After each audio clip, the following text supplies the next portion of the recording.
Nous allons voir maintenant un nouveau chapitre, toujours donc dans notre formation vidéo sur la comptabilisation de la paie sur Sage 50C Ciel Compta, sur ce que l'on appelle les taxes assises sur les salaires. Alors là, je vous ai mis les principales taxes que vous allez rencontrer sur vos bulletins de paie, comme la taxe sur les salaires. Alors, la taxe sur les salaires, c'est vraiment surtout pour les associations qui sont exonérées de TVA ou les entreprises qui sont exonérées à hauteur de 90% de leur chiffre d'affaires. Voilà, donc dans ce cas-là, on est soumis à la taxe sur le salaire. Mais sinon, en règle générale, pour les entreprises classique, hein, vous êtes assujetti à la taxe d'apprentissage, formation professionnelle et fort construction. Donc comme ce sont des taxes, alors vous n'êtes pas obligé de les faire figurer tous les mois hein, sur les bulletins de paye, hein, puisque ce sont des cotisations patronales. En fait, on peut uniquement remplir les bordereaux en fin d'année et les comptabiliser. C'est intéressant après de les faire figurer sur le bulletin de paye pour les saisir tous les mois. Comme ça, moi, en fin d'année, donc vous aurez déjà provisionné. Alors on appelle ça provisionner, c'est-à-dire qu'en fait, c'est juste une écriture comptable hein, que vous allez passer, mais au moins déjà, vous saurez à peu près à la fin de l'année combien vous aurez à payer de taxes d'apprentissage, formation ou construction. Alors, comment comptablement on saisit donc ces taxes? Alors déjà sur le bulletin de paye, on va voir comment ça se présente. Voilà, donc ici, vous voyez, ce ne sont que des cotisations patronales. Voilà. On va voir donc maintenant sur Sage 50 CCL Compta comment saisir donc ces cotisations de taxes. Alors, sur Sage 50 CCL Compta, on est d'abord toujours dans le journal des OD. Donc là, la pièce, je vais mettre que c'est la pièce, admettons 20.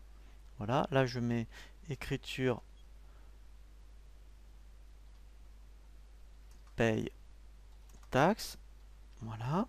Alors, sur le bulletin de paye, on n'avait pas la taxe sur les salaires. Là, je vais la simuler. Donc, hein, c'est pour vous montrer, surtout donc si vous êtes une association, par exemple, hein, donc là, vous êtes concerné par cette taxe. Donc, en fait, comme ce sont des impôts, eh bien, en fait, on va chercher un compte 631. On va voir donc s'il existe. Voilà. Donc là, si je tape 631. Voilà. Vous voyez, c'est bien taxe sur les salaires.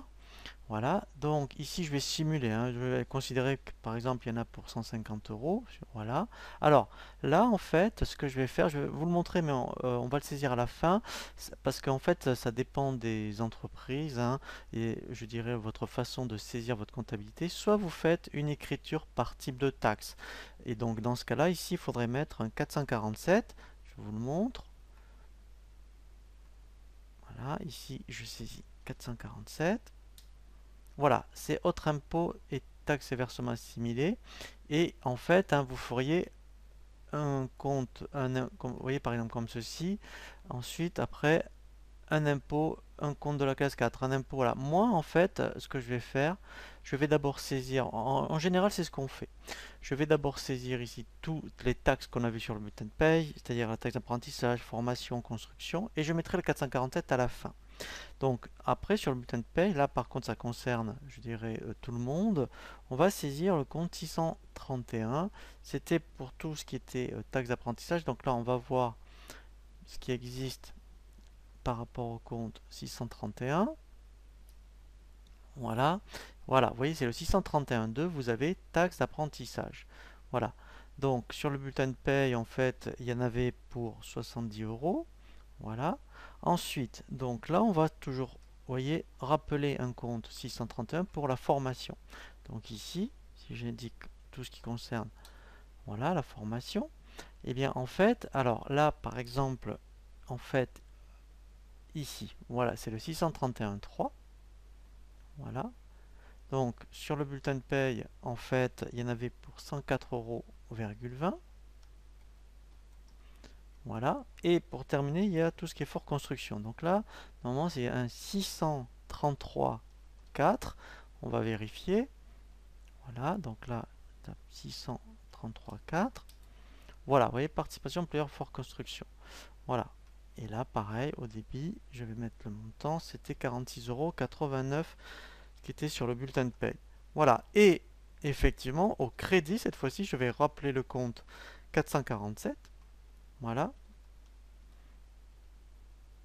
Voilà, autre impôt. Voilà. Et là, eh bien, je vais mettre le solde. Voilà. Voilà, donc ça en fait c'est vraiment intéressant de le faire tous les mois. Comme ça, après, ben, quand vous avez en fin d'année à payer vos différentes taxes, eh bien directement vous aurez le montant, puisque si vous saisissez ça, alors normalement vous le saisissez au trimestre, voilà, eh bien en fait vous aurez le montant en fin d'année. Donc c'est vraiment intéressant. En plus intéressant parce que vous provisionnez comptablement déjà ces taxes. Donc après, si vous éditez un compte de résultat, eh bien vous allez prendre en compte des charges que vous aurez en fin d'année, mais déjà vous les anticipez. On dit qu'on provisionne ces charges-là. Voilà, donc là, en fait, hein, voilà comment on saisit toutes les taxes assises sur les salaires que vous avez sur le bulletin de paye. Et ensuite, après, je vais anticiper. On verra aussi un tutoriel hein, juste après sur ce qu'on appelle la provision des congés payés. C'est un peu dans le même esprit. C'est-à-dire qu'en règle générale, la provision des congés payés, c'est pas obligatoire hein, de la saisir, c'est plutôt votre expert comptable qui veut le faire. Mais si vous voulez être un petit peu autonome sur la fin de l'année et aussi ben, anticiper et affiner votre compte de résultat, eh bien on va voir effectivement comment saisir une écriture de provision congés payés.